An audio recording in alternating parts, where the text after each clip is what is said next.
Welcome back to Luckslinger. It's time for another bounty hunting trip. This time we're going after Morton King K. McDonald. And we're going to be riding a train this time. So that'll be fun.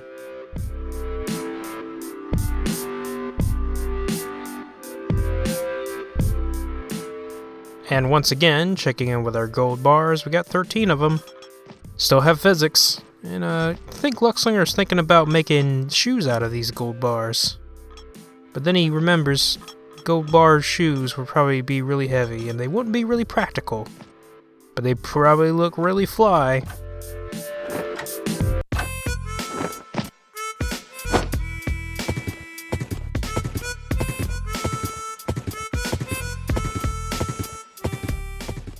So what do you got for me, Luca?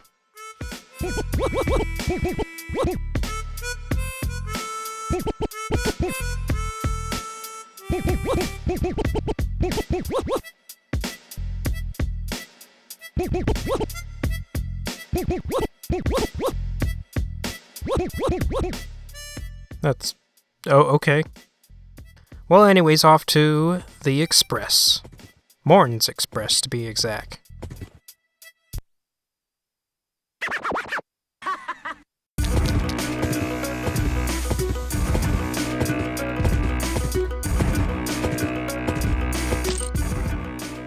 Huh. Train's very disjointed. Anyways, the Hawks make a return as the flying type enemy in this level, and you can see in action that our gold knife is way better than our old one, because it almost takes down the Hawk in one hit. We'll just have to shoot it an extra time, but still.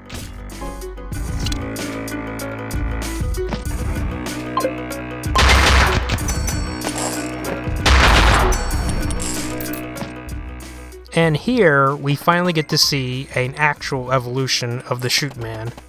We now have the SMG Shoot Man, who will spray a series of bullets at you, and what you're going to want to do is let them fan out a little bit, and then you can roll right underneath them.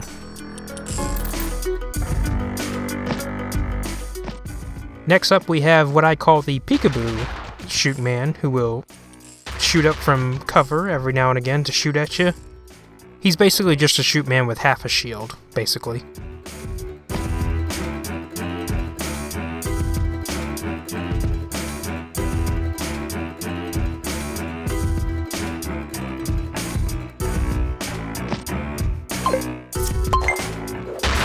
So I'm going to be a little risky, and I'm going to just stay on top of the carts instead of going inside of them, because there's a chest up here, and chests always have goodies inside, so... except for that one, it only had 3 gold pieces, but still.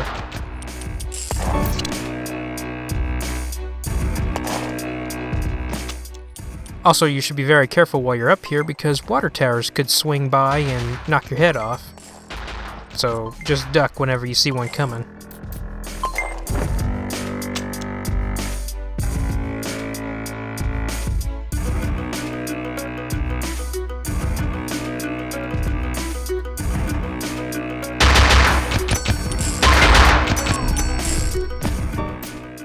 And let's gamble for a chance to get a new sub-weapon.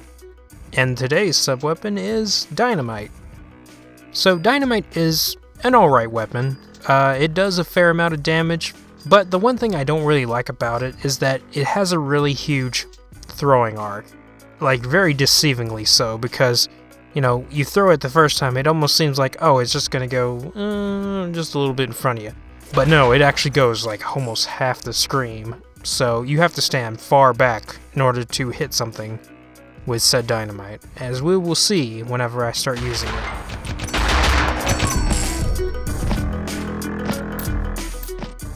So the heavy shoot man gets an upgrade. He now has a rifle, which means his bullets are bigger now, and they're faster too.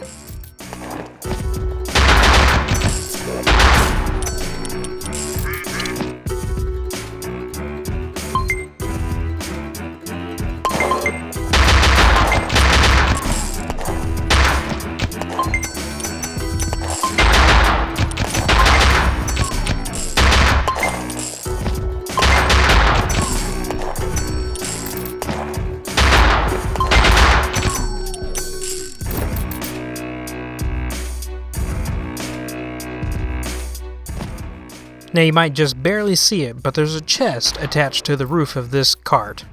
Also, there's our prisoner friend, and looks like he's on the roof, so we need to find a way to get up to him. But it doesn't actually look like there's a way from where we were, so maybe if we reach the end of these carts, we might have a way to get up to him.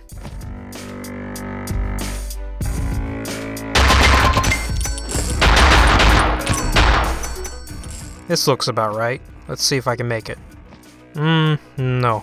The real solution to getting up there is using your bracelet and jumping onto the tracks, which will make a cactus spawn and launch you into the air where you can get up here. You can also get up here on the other end of these carts, but I decided to go all the way to the end to demonstrate my point.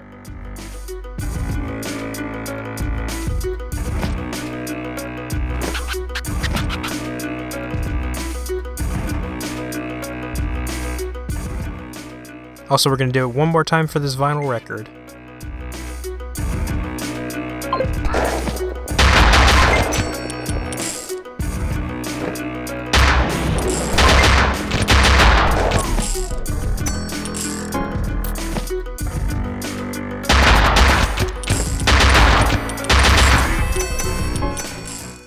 There's that guy again. Is he following me? What does he have to gain from following me? What's his oh! Don't forget the duck when that happens. Well, whatever. Also, there's some bats. And we must be getting close to the engine, because there's now clouds of smog floating through the air. And what they do when you touch them is that it's going to fog your vision, and your accuracy will go to shit. Like, your shots will just fly up. And that's not really great for trying to shoot dudes on the ground, but it's pretty good for shooting enemies in the air.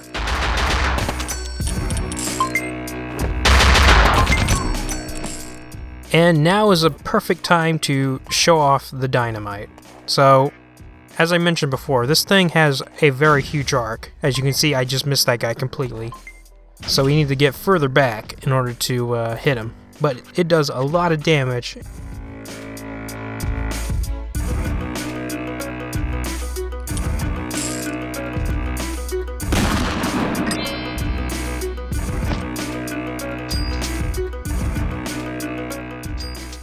Alright, what else you got for me? More dynamite? Alright. Dang, man. I was hoping for something else.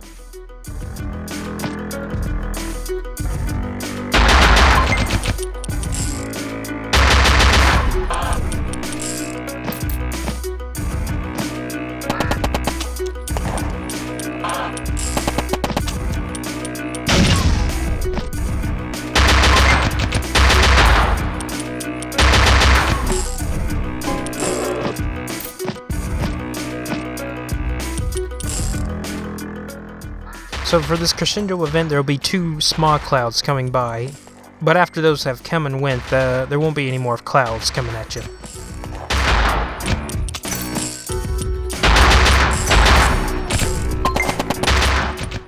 Also, I'm playing very recklessly, as I'm nearly close to death, like a bunch of times during this stage.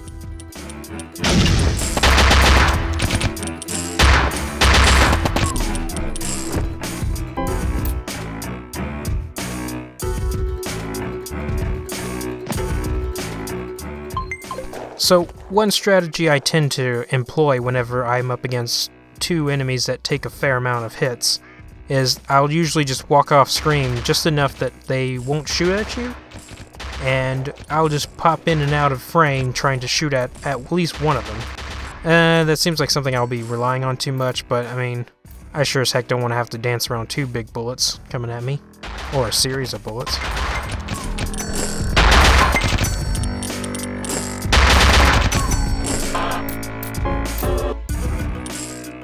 Also, how the heck do you run a farm on a train? Well, I mean, I guess you can keep livestock, but still, that seems odd.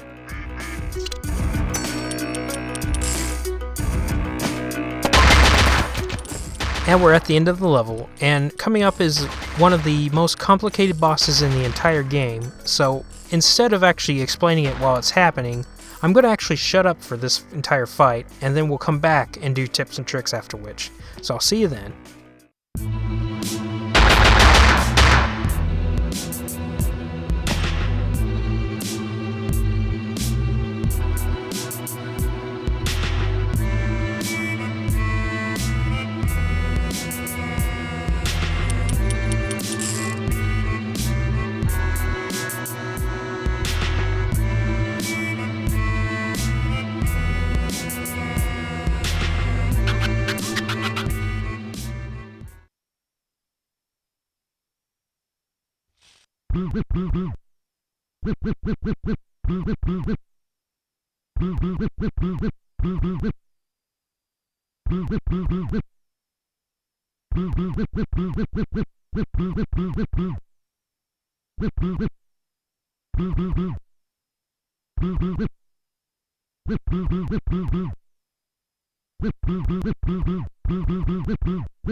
Okay, so Morton is actually a two-man fight.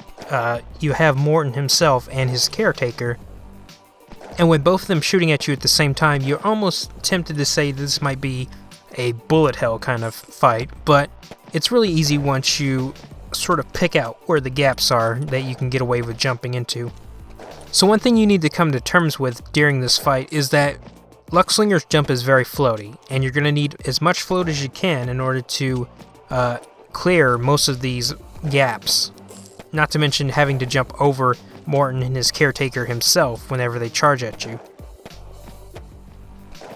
And I say jump instead of roll because if you depend on the roll too much, you're going to end up taking a couple of hits that you don't really want to take at all. And that's why I'm going to recommend that you hold off on rolling until Morton does this elevator-like move where he elevates himself up and down. He's going to shoot 3 times during this entire sequence, and the times that he shoots are very random, sort of. But there's always going to be 3 shots, and they're going to be at very different heights, which means jumping is almost impossible. So you would want to roll during those situations. Another thing Morton can do is open up the ceiling and call for goons to come shoot at you. During this time is a pretty good opportunity to take a breather because neither Morton or his caretaker will shoot at you during these parts, so you can just take your time and just take out the goons at your own pace. Not to mention when they die, they have a chance of dropping health, which is always a good thing. And you just keep doing that until you reach phase 2, where the caretaker is going to charge out and try to take a bullet for Mr. Morton, and that is your cue to keep shooting. Do not, under any circumstances, stop shooting, because if you do, the caretaker is going to be in a position where he will take up even more of the arena. It's going to be really tough to dodge bullets then. But once he's dead, then Morton goes into phase 2, where he just kind of stays stationary for the rest of the fight, and he'll just spray bullets at you, and then you can just roll through them every time he fires, and after you're done rolling, you're going to walk back a little bit so your roll will come off cooldown, and you just keep repeating the process until he's down, like so. And that about does it for this video. Hope to catch you next time. See ya.